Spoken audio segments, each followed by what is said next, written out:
18년이 지났을 때 투자 금액은 120에서 30%가 나오기 때문에 S&P 500보다는 1등 주식에 투자하는 것이 평균적으로 공식 알고리즘으로 투자했을 때 수익률이 높았다라는 것입니다.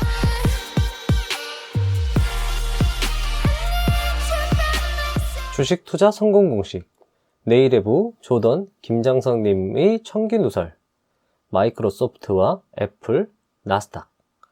안녕하세요, 보자 회사원입니다. 오늘은 저번 이야기에 이어 김장석 님의 투자 성공 공식에 대해서 좀 더 집중적으로 다뤄볼까 합니다. 세상에서 가장 빨리 99.9% 부자가 되는 법, 내일의 부 조던 김장석 지음. 세상에서 가장 완벽한 청기 누설급 부자 메뉴 잡아라. 통찰력으로 비전의 부의 급행열차 티켓이 이 안에 있다. 요 책의 내용에 대해서 제가 설명을 드릴 거예요. 일단 핵심부터 말씀을 드리면 미국의 시총 1등 주식을 투자하자. 1등, 2등 주식의 순위가 바뀔 때 1등의 반을 팔아서 2등과 1등을 동시에 갖는다. 순위가 뒤바뀔 때는 동시에 갖는 거예요. 1등, 2등 차이가 시총 10% 이상 났을 때 2등을 팔고 1등만 갖고 간다. 1등, 2등 차이가 시총 10% 이내일 때 동시에 갖고 간다. 2등이 많이 쫓아와서 1, 2등 차이가 10% 이내가 될 때는 1, 2등이 바뀌지 않는 한 1등만 보유한다. 굳이 1등을 팔아서 2등 주식을 반을 살 필요는 없다.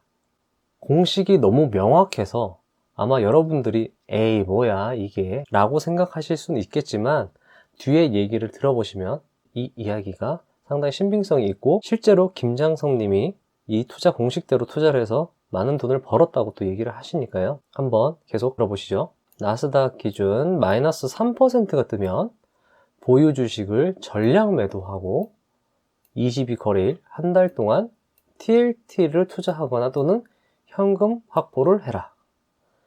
단, 만약 8거래일 연속으로 상승이 나온다면 기다리지 말고 9거래일에 투자를 해라. 한 달에 마이너스 3%가 4번 뜨면 공황이다. 한 달이 넘어가면 리셋이 되고요.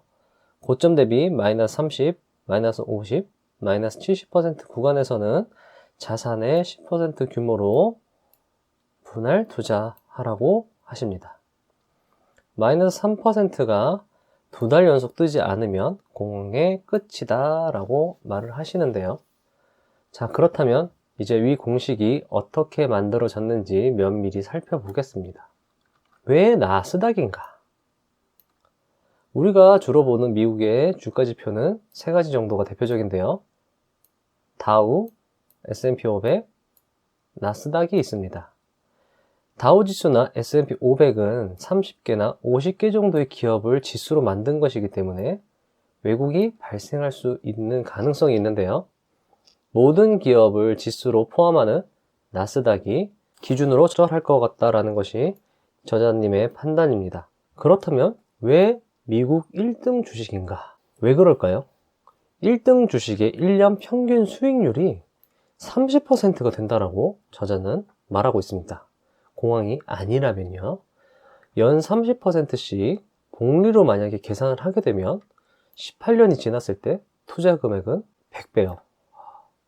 만약에 1등 주식에 현금 100만 원을 투자한다면 18년 뒤에는 1억이 되는 것이죠. 1000만 원 투자했다면 18년 뒤에 10억이 되겠죠. 또한 1등 주식은 파는 시기를 명확히 할 수 있습니다. 그건 바로 2등 주식이 1등 주식이 되었을 때입니다. 1등과 2등의 가격 차이가 10%일 때는 그냥 둘 다 매수합니다. 반반이요. 왜냐하면 사고팔고 하면 수수료가 많이 나가기 때문이죠. 그럴 때는 50도 50으로 보유를 하고, 하지만 격차가 10% 이상 날 때는 1등 주식만 보유하면 된다고 합니다. 저는 이 공식이 명확해서 일단 좋고요. 사는 시기와 파는 시기가 정해져 있는 게 너무너무나도 좋은 장점이고 매력이 있다라고 생각을 합니다. 사실 우리가 주식 투자할 때 우리 개미 투자자분들 같은 경우에는 어떤 감정이라던가 어떤 뉴스, 어떤 주변 사람들의 이야기, 그런 것들에 많이 흔들려서 투자에 대해서 어떤 감정적으로 대처하는 경우가 많고, 또 그렇게 대처하다 보면 손실을 발생하는 경우가 상당히 많이 발생하는데요. 시장은 이미 가치를 포함하고 있다. 시장을 이길 수는 없다. 시장은 기업의 미래 가치를 모두 포함하고 있습니다. 그렇기 때문에 시장 1위 기업을 사야 하는 것은 옳다라고 저자는 말씀을 하시는데요. 분석하는 것에는 한계가 있고 시장 1위 기업의 수익률이 제일 높은 것이지, 당신이 분석한 당신의 1위 기업이 수익률이 좋은 것은 아니라고 합니다. 그건 당연한 얘기겠죠. 내가 판단했을 때 좋은 주식이 진짜 주식이 아니라 남들이 보았을 때 좋은 주식이 진짜 주식이다. 따라서 시장에서 1등을 했다는 것은 남들도 좋다고 판단했던 것이므로 그 주식으로 투자하는 것이 맞다라고 말씀을 하시고요. S&P 500과 비교해보면 S&P 500의 지금까지 평균 수익률은 배당금까지 합했을 때 약 10%가 나오지만 1등 주식의 평균 수익률은 20에서 30%가 나오기 때문에 S&P 500보다는 1등 주식에 투자하는 것이 평균적으로 수익률이 더 좋다는 결론을 저자분은 내렸습니다. 마이너스 3%는 어떻게 나온 것일까요? 이것은 저자의 경험과 분석에서 나오게 된 값입니다. 일단 공학을 분석하는 과정에서 발견했다고 하시고요. 대표적으로 알려진 공학에는 1987년도 블랙 먼데이, 2000년도 닷컴 버블, 2008년도 금융위기, 2011년도 미국 신용등급 위기 등이 있었습니다. 2008년도 금융위기 때를 보면 마이너스 3% 이상이 5번 떴고요. 2000년도 닷컴 버블에는 역시 5번, 블랙 먼데이 때는 5번, 미국 신용등급 위기 때 4번 떴습니다. 마이너스 2%는 평소에 자주 뜨기 때문에 위험신호로 보기 어렵고, 마이너스 4% 이상은 숫자가 들쭉날쭉이라서 기준으로 잡기 애매하였다고 하였습니다. 저는 사실 여기서 정말 간단하게 말씀드린 거지만 이분은 분석하고 노력하고 긴 시간 동안의 고민과 어떤 실전 경험을 통해서 이 마이너스 3%라는 거를 저희에게 알려주신 거예요. 그냥 지금 듣고 계신 청자분께서 에이 말도 안 돼 라고 말씀하시면서 본인이 그냥 계산해가지고 내일 주가가 올라갈 것 같다 내려갈까 판단하시는 것보다는 저는 이렇게 명확한 기준을 제시해 주시는 게 너무 감사하고 저희에게는 좋은 기준이 될 거라고 생각합니다. 주식 트레이더 600명이 2명꼴로 축소됐고요. 그 자리를 AI가 차지했습니다. 인공지능, 즉 AI의 투자 방식은 공식으로 이루어져 있습니다. 사실 대부분의 사람들이 AI가 본인이 스스로 판단한다고 생각을 하시는데요. 기본적으로 AI조차도 어떤 명령어나 기준, 공식, 알고리즘이 없다라고 하면 작동이 될 수는 없습니다. 왜 골드만삭스는 주식 트레이더를 잘라내고 AI를 선택했을까요? 당연히 AI의 수익률이 높았기 때문이죠. 어떤 감정에 치우치지 않고 자신의 기준, 공식, 알고리즘으로 투자했을 때 수익률이 높았다라는 것입니다. 그렇다면 위와 같은 공식적 투자 접근 방식이 정말 신빙성이 있다라고 저는 생각이 듭니다. 결론입니다. 사실 회사원 입장이나 어떤 이 종목 하나하나를 분석한다는 것이 여간 쉬운 일이 아닙니다. 정말 시간도 오래 걸리고요.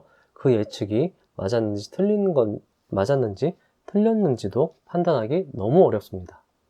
하지만 위와 같은 알고리즘을 적용한다면 정말 쉽게도 쉽고 안정적 수익률을 얻을 수 있다라고 생각이 듭니다. 대부분의 사람들이 부자가 되는 정말 많은 정보를 접함에도 부자가 많아지지 않는 이유는 이 실천을 하지 않아서라고 생각을 해요. 정말 부자가 되는 많은 방법들이 있는데 여러 가지 핑계를 대죠. 오늘은 너무 피곤해. 오늘은 내가 너무 기분이 안 좋아. 그런 식으로 실천을 하지를 않아요. 그렇기 때문에 부자가 되지 않는 건데, 이 방법은 너무 명확하고 단순하고 그냥 자고 일어나서 새벽에 나스닥 얼마나 떨어졌는지 얼마나 올랐는지 그것만 확인하면 되잖아요. 그리고 마이너스 3%가 뜨면 다 팔아버리고 미국 장기채권 TLTA로 갈아타기만 하면 됩니다. 그리고 마이너스 3%가 뜨고 나서 한 달을 기다리고, 만약에 저 조건에 공항이라는 조건이 충족되면 2달을 기다리고, 그리고 나서 다시 1등 주식으로 돌아오면 돼요. 일단 저는 위 공식을 바로 적용해 볼 예정입니다. 일단 시작은 달러를 확보해서 미국 시총 1위 기업을 사는 것이겠죠. 근데 제가 지금 봤더니 4월 11일자 기준으로 마이크로소프트 시총이 1.26, 애플 시총 1.17로 약 7.5% 차이가 납니다. 그렇다 하면 50대 50으로 구매를 결정할 수 있겠죠. 마이크로소프트 현재 가격은 165달러, 애플은 267달러입니다. 그런데요, 나스닥이 4월 1일에 마이너스 4.4% 하락했네요. 그렇다면 이건 위험 신호고 22일 거래일까지 대기를 해야 되겠죠. 하지만 일단 거래 어플에 돈 입금하고 환전만 해둬야 되겠네요. 제가 사실 이 방송을 촬영하는 당일에 저는 이미 제가 쓴 어플에다가 돈을 입금을 했고, 어플에 좋은 기능이 있더라고요. 원화로 바로 해외 주식을 거래할 수 있는 기능을 제공하고 있어서 그 기능을 이용해서 TLT를 구매했습니다. 안전한 신호가 오면 다시 마이크로소프트하고 애플 가격을 비교해서 1등 주식으로 투자를 해볼 생각입니다. 긴 영상 시청해 주셔서 감사하고요. 부자가 되는 지름길로 저와 함께 달려가시죠. 저는 부자가 되는 지름길을 오늘 발견한 것 같습니다. 그리고 시간 되시면 이 내일의 부라는 책 꼭 사서 한번 읽어보시고요. 1편 알파편, 2편 오메가편, 전체 2권으로 이루어졌는데, 한 방송 인터뷰를 진행하시는 분이 방송 내내 이 책이 빨리 절판됐으면 좋겠다, 나만 보고 싶다 라는 얘기를 하실 정도로 정말 좋은 책이니까요. 한번 읽어보시길 바랍니다. 그럼 다음 시간에 찾아뵙겠습니다. 감사합니다.